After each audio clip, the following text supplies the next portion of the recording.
여러분, 이번 시간에는 그렇게 기대하고 고대하고 준비했던 바로 이 비디오입니다. SAT를 어떻게 하면 점수를 올릴 수 있는지 준비해왔습니다. 딱 핵심만 어떻게 이번 방학에 점수 한 100점 상당히 기본이 되지만 이거를 마스터하면 강력하기 때문에 최소한 650원 받을 수 있는 기본. So you have to know this. If you don't know this, you're doing something wrong. So let's begin.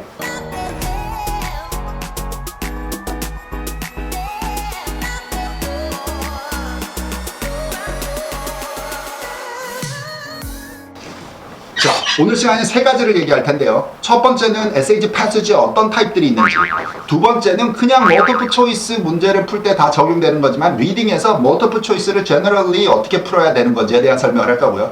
마지막은 SAT 리딩에서 제일 그래도 단골로 많이 나오는 타입들 한 3개를 골라서 설명을 해보기로 하겠습니다. 오, 기대돼. 첫 번째, 리딩 패스지들에 대해서 얘기할게요. 어떤 패시지들이 있냐? 3가지 있습니다. 첫 번째는 informative passage, 두 번째는 literary passage, 세 번째는 argumentative passage. 이렇게 3개가 있습니다. 자, 그게 뭔 소리인지 한번 얘기를 해볼게요.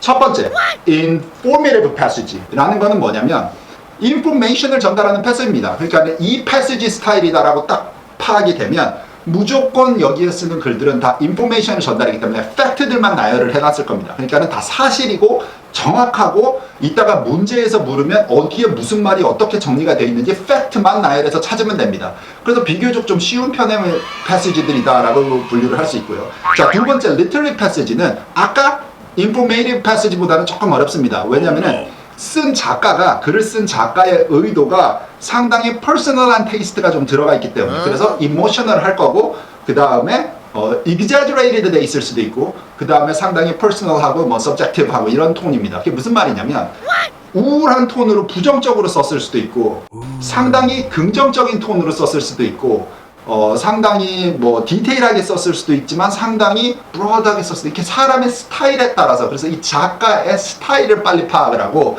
네기티브 하냐 파지티브 하냐 아니면 뉴트럴하냐 이딴 식으로 톤 오브 보이스를 빨리 파악을 하는 게 중요합니다. 그래서 작가의 스타일이 상당히 들어가 있을 거고 문제에서는 어떤 문제가 나오냐면 오케이 작가가 A가 있다고 했어요. A가 뭔 소리예요? 이렇게 다이렉트한 문제를 묻는 게 아니라 작가가 이런 뉘앙스로 얘기를 했습니다. 그게 무엇을 의미할까요? 이렇게 인퍼런스 문제처럼 무엇을 의미할까요를 묻습니다. 골 때리지 이런 거는 푸는데 좀 힘든데 작가의 톤을 파악을 하면 조금 공략하기가 쉽다는 거고요. 자, 넘어가요. argumentative는 어떤 스테이트먼을 얘기합니다. 뭐뭐뭐는 뭐뭐다. Do I agree or disagree? 아니면은 neutral한지에 대해서 톤을 정해놓고 argument를 펼치는 겁니다. 그러니까 논증을 펼치는데 나는 disagree 한다, 안 disagree agree 한다, disagree 한다 이렇게 골라가지고 글을 쓰는 거니까 그 작가의 포인트를 일단 파악을 해야 됩니다. 어느 방향인지를. 그러면 이따가 문제 풀기가 쉬워진다는 거죠. SAT에서는 전체적으로는 이런 3개의 스타일의 글이 나온다라고 알고 계시면 됩니다. 자, 이제는 General Multiple Choice Reading Passage들에 있는 스트래티지에 대해서 얘기를 할 텐데요. 이게 그냥 전체 말하자면은 요령과 기술을 전체를 다 오늘 설명하는 건 아니겠지만 가장 굵직굵직한 거는 설명을 해놓으니까 주의 깊게 들어보세요. 이건 했구나. 버리고. 자, General Strategies에서 첫 번째 하고 싶은 말은 뭐냐면 Between the line을 읽으라는 말이죠. 그러니까 그냥 대놓고 그 한 줄 어디 레퍼런스 나온 것만 읽는 게 아니라 그 앞과 뒤에 뉘앙스까지 파악하면서 글을 잘 읽으라는 소리가 일단 기본이 됩니다. 자, 이제 읽어 내려갈게요. 보면은 첫 번째는 line number 24이라고 얘기하면 한 문장 전 것도 있고 뒤 것도 있고 거기 안에서는 거의 답이 찾아진다는 겁니다. 그걸 주의하시고 구체적인 정보만 찾지 말고 you have to read around it. 그러니까 그 주변 것들을 찾아서 어떤 게 답이 있는지를 파악하는 요령을 빨리 내 것으로 만들어야 됩니다. This applies to every single question on the reading passage. 자, 두 번째, answer choice를 잘 읽는 겁니다. multiple choice 시험에는 다 적용이 되는 부분인 것 같습니다. answer choice를 정확하게 읽어야 됩니다. 근데 아마추어들은 어떻게 푸냐면 문제를 읽어. 그 다음 패시지에 가서 뭘 찾아 정보를. 오씨 여기 있어. 그래서 그걸 읽어. 그리고 A, B, C, D를 보다 A 읽었어. 아닌 것 같아. 자, B 읽었어요? 아닌 것 같아요. C 읽었어. 오씨 맞는 것 같아. 그럼 C를 동그라미 쳐. 넘어가. 이따가 채점해보면 틀려. 그거는 애매추어들이 하는 행동이에요. 프로들은 A, B, C, D 중에 누구 하나랑 먼저 사랑에 빠지지 말고 공평하게 뉴트럴하게 읽어줘야 됩니다. 모든 앤서 초이스. A나 B에서 답이 나왔다고 먼저 거기다 동그라미를 치면 C, D를 대충 읽게 되니까는 세 번째는 쉽게 들릴 수 있지만 답은 하나밖에 없습니다. 앤서 초이스 중에서. 그걸 꼭 기억하셔야 돼요. 그런데 하나만을, 세 개를 일리미네이트하고 하나만을 다가가는 요령들에 대해서 지금 얘기를 할 건데요. 뭐냐면 첫 번째 룰은 extra information을 얘기하는 것들을 지워야 됩니다. 그거랑 관련은 있는 단어를 쓰는데 이거보다 조금 더 벗어난 얘기를 answer choice에서 만들어내서 쓰는 경우가 있습니다. So you want to stay within the frame. 쉽죠? 그런데 연습을 해서 빨리 어느 게 멘션이 됐던 게 정확하고 어느 게 벗어난 건지는 informative passage들에서 많이 나오긴 하는데 그런 거에 적응을 하시기 바랍니다. 자, 두 번째는 너무 exaggerate 돼 있고 너무 범위가 많이 나간 것들은 답에서 주로 될 수가 없습니다. So answer choices that say always this is true, this is never true, this is all, this is none of them make sense, 막 none 이런 식으로 이렇게 극한으로 치닫는 answer choice들 있잖아요. You normally want to avoid those answers. 그러니까는 한쪽으로 너무 치우쳐서 막 always this is always right 아니면 this is never wrong 이런 식으로 얘기하는 것들은 그러니까 you wanna put a mark to it and that may not be your answer 그런 식으로 몰아가는 게 중요합니다. 오케이. 세 번째는 너무 broad한 스테이트먼트 같은 제너럴한 스테이트먼트는 답으로 좀 선정하기를 꺼려하는 습관이 생겨야 되는 거예요. incorrect한 answer choice들은 어떤 느낌이 있냐면은 조금 관련은 있는데 너무 broad합니다. 뭐 거의 그냥 얼추 그냥 괜찮다라는 아주 그냥 다 아우를 수 있는 스테이트먼트는 너무 unspecific한 겁니다. 자, 그런 것들은 주로 답이 아닐 확률이 있습니다. Because it makes too much sense. It applies to everything. 자, 네 번째 마지막으로는 어떤 게 있냐면 그 answer choice에 적혀 있는 단어들에 sensitive하게 여러분들이 반응을 하셔야 됩니다. 그게 무슨 말이냐면 단어들 하나하나에 톤이 있잖아요. 그리고 작가 전체 패시지에 쓴 글의 톤, 요것을 잘 매치를 시키셔야 됩니다. 뭐라고? 그러니까는 작가가 글을 썼는데 상당히 네거티브하고 strongly oppose 하는 뉘앙스로 글을 썼는데 나는 ABC들이 읽다가 보니까 상당히 뉴트럴하고 제너럴한 거가 답인 것 같아 왠지. 그러면은 you wanna think one more time. 예를 들면 informative passage에서 information을 전달만 하는 팩트만 써내려가는 passage에서 너무 감정적이거나 느낌적으로 마이너스거나 뭐 플러스거나 이런 쪽으로 좀 personal한 테이스트가 느껴지면은 답이 아닐 겁니다. 자, 반대로 literary passage에서 작가의 톤이 명확하게 뭔가가 뭐 어떤 식으로 positive인지 마이너스인지 뭐 우울한지 depressed인지 stressful한지 아니면은 passionate한지 뭐 이렇게 파악이 됐을 텐데 여러분들이 거기에서 ABCD를 먹은 문제를 푸다 골랐는데 상당히 뉴트럴한 톤이다. 작가의 이모셔널한 감정이 잘 드러나지 않는 answer choice다 하면은 한 번 더 생각을 하시기 바랍니다. 그게 답이 아닐 확률이 있기 때문에. And see how many you can get right. 그래서 이게 맞네? 이렇게 보니까 야 이게 말이 되네를 하나하나씩 듣다 보면은 제가 오늘 설명드리는 내용들이 야 요거는 먹히는데 싶은 게 차곡차곡 쌓일 겁니다. 많이 하다 보면 그러면 you're probably already 650 there.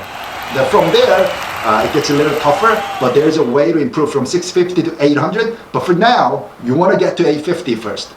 What did I say? You want to get to 650 first. 자, 두 번째도 됐어요. 이제 마지막. SAT에 나오는 구체적인 문제 스타일 몇 개를 한번 얘기해 보겠습니다.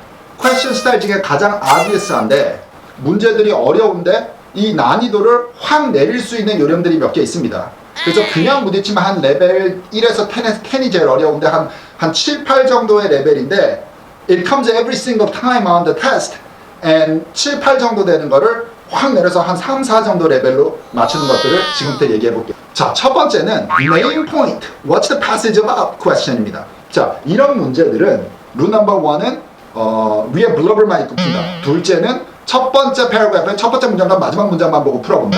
그것도 감이 안 오면은 그러면 entire paragraph 다 읽고 마지막 패러그래프만 읽고서 갖다 붙인 다음에 스토리가 뭔지를 찾는다는 겁니다.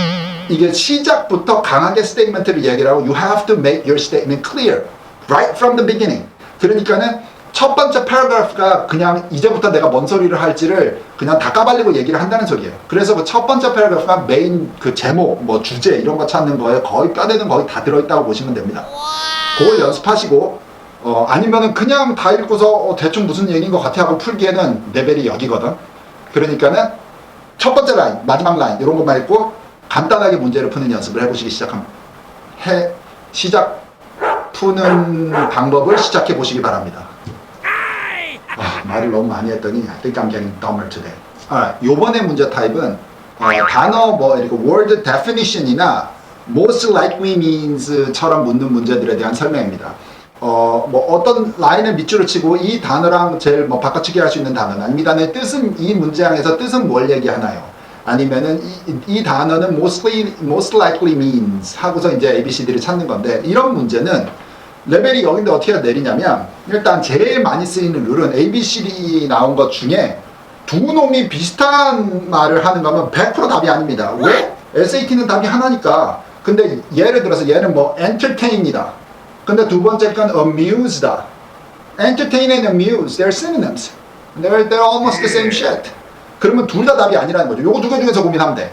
자, 그럼 거기까지 갔으면 그 다음에는 어떻게 하면 tone of voice를 생각해야 합니다. Go back to the sentence. 그리고 그 문제의 tone of voice가 negative한 단어를 넣어야 되는지 positive한 단어를 넣어야 되는지 neutral한 단어인지만 찾아도 나머지 것들 이렇게 단어 answer choice 색깔이 뚜렷하잖아요. 얘는 뚜렷한 positive고 얘는 뚜렷한 negative고 하면은 eliminate을 하실 수가 있다는 겁니다.